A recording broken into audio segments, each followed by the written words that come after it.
Olá pessoal, sejam todos bem-vindos ao meu canal. Eu sou a Regiane e aqui falamos sobre livros e hoje vamos falar sobre o conto Linha Reta e Linha Curva do Machado de Assis, que está no livro Contos Fluminenses.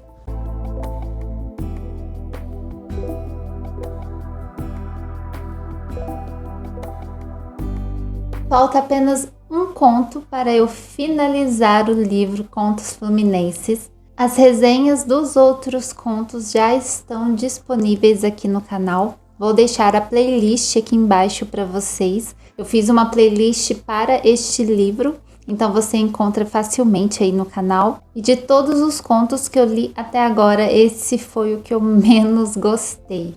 Ele é o maior do livro e eu achei ele muito cansativo e chato em alguns pontos. Embora tenha personagens interessantes, a história seja interessante, ela tem um final que eu já suspeitava, mas eu gostei de como as coisas foram explicadas. É uma história um pouco cansativa de ler, alguns diálogos aqui eu achei bem maçante. E pesquisando um pouco sobre a história, eu descobri algo legal. Este conto, Linha Reta e Linha Curva, na verdade, Machado o baseou em uma peça de teatro que ele tinha escrito anos antes de lançar o conto.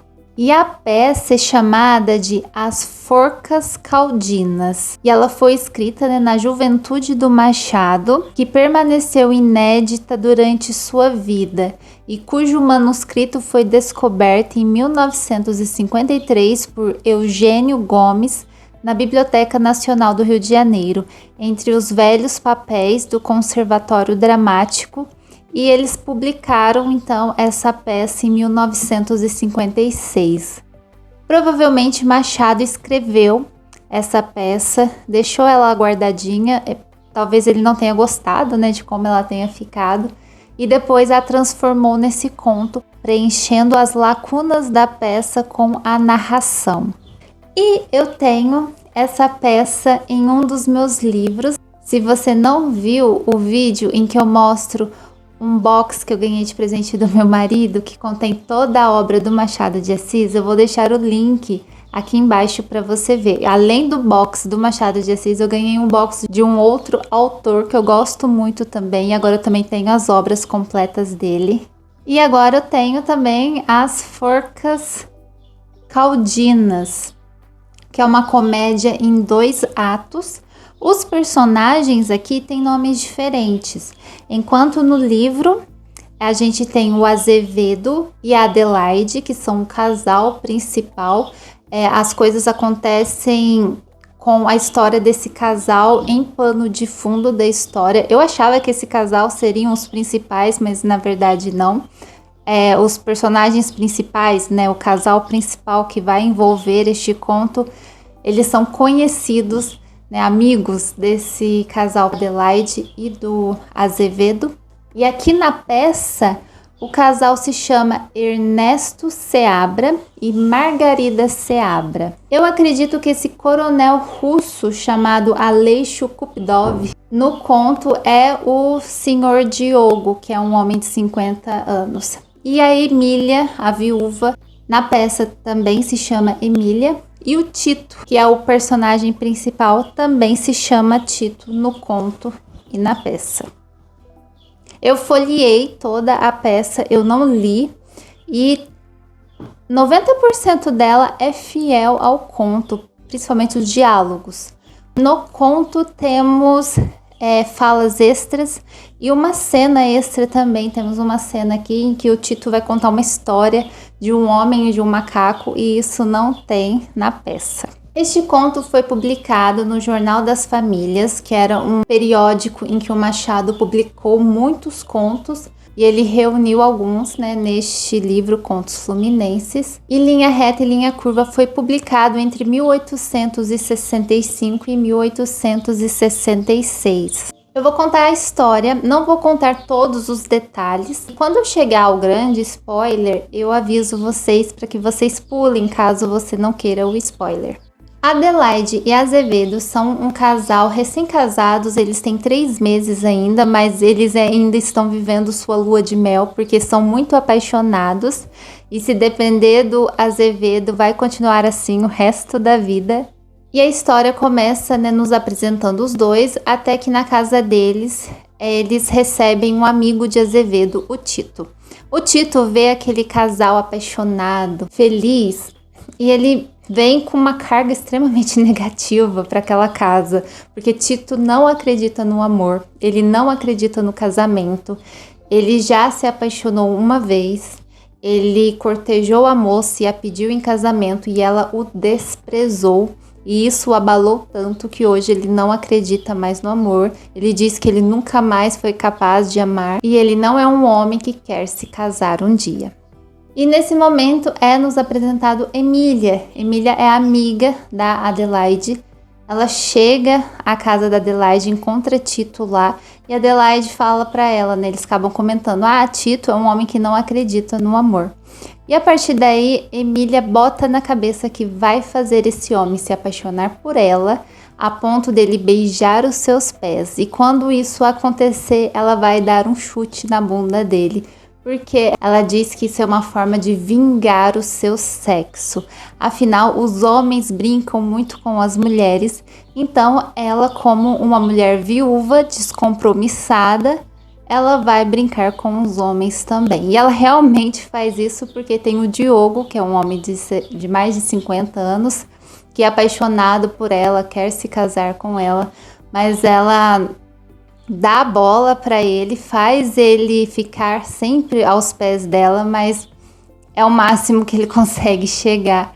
Ela só ilude ele. Então, temos aqui diálogos e mais diálogos das pessoas tentando convencer Tito de que o amor é possível, que o casamento pode ser algo bom, feliz, que não precisa ser algo só de aparências. Emília conversa muito com Tito, tentando provar para ele que o amor existe. Ela tenta seduzir ele de algumas formas, bem discretamente. E Tito batendo o pé de que não, que o amor não existe, que ele não é homem para isso, que ele pode até acreditar que o amor existe, mas não é para ele. E, gente, chegou uma hora que isso ficou tão chato. Ele é uma pessoa chata, sabe? O Tito, ele dá umas respostas meio atravessadas que hoje a gente consideraria falta de educação, sabe? Teve uma cena assim que eu falei, nossa, que cara grosso. Que a Adelaide comenta com ele algo sobre a Emília e ele dá uma resposta assim, traduzindo para nossa fala do hoje em dia, seria algo do tipo assim: eu com isso não é problema meu, sabe? Ele dá essas respostas meio grossas, meio curtas, e ele foi me irritando também. Falei, gente, que personagem chato. E esses diálogos deles, umas conversas também, sabe, que eu ficava pensando, por que eu tô lendo isso? Que coisa chata. Eu não vou contar tudo. Então, a partir de agora, eu vou contar o desfecho do conto. É um conto bem longo e eu percebi que tem muita encheção de linguiça. É quando eu tenho certeza que eu gosto do Machado como contista. Eu tenho um pouco de dificuldade de gostar totalmente dos seus romances. E eu vejo que é por isso, quando o Machado pode escrever mais, em vez de enxugar o texto igual ele faz em seus contos menores, quando ele tem essa liberdade, né, de escrever mais, eu percebo que em alguns momentos ele é bem chato. Não precisava escrever tanto, Machado, pode ir enxugando o texto aí. Quem sou eu, né, para julgar a obra do Machado, mas para o meu gosto pessoal é chato. Muitos pontos quando ele se expande na escrita. Então, pule para essa minutagem aqui, se você não quiser saber o desfecho do conto.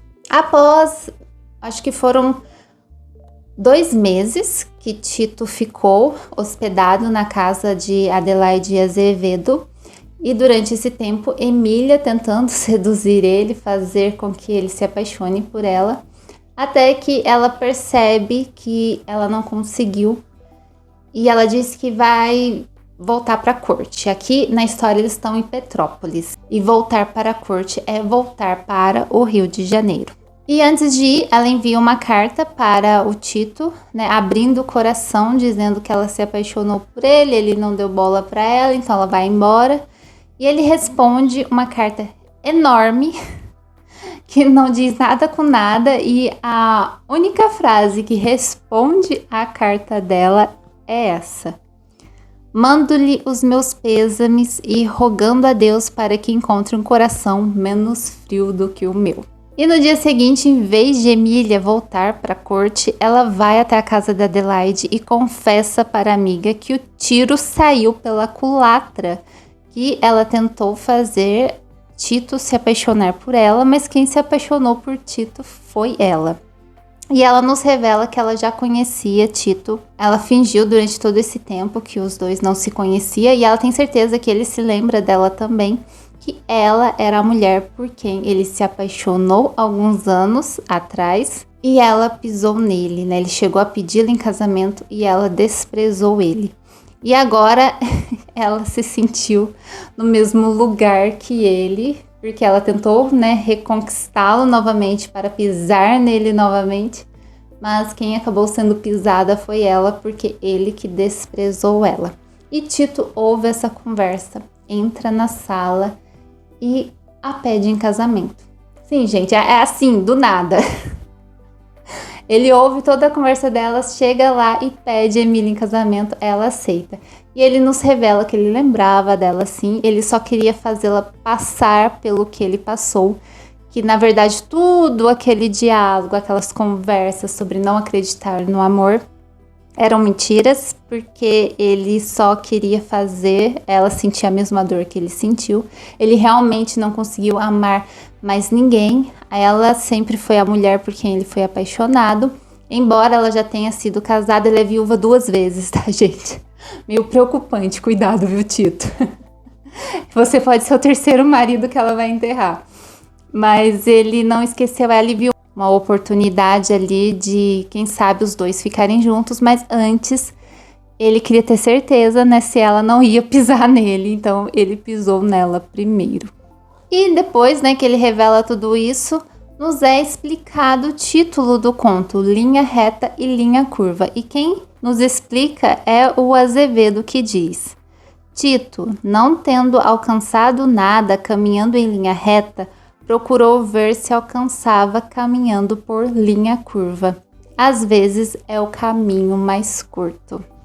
Então, em vez de fazer o óbvio, que é cortejar uma mulher, ele escolheu pisar na mulher para ver se a mulher se apaixonaria por ele. Foi isso que aconteceu.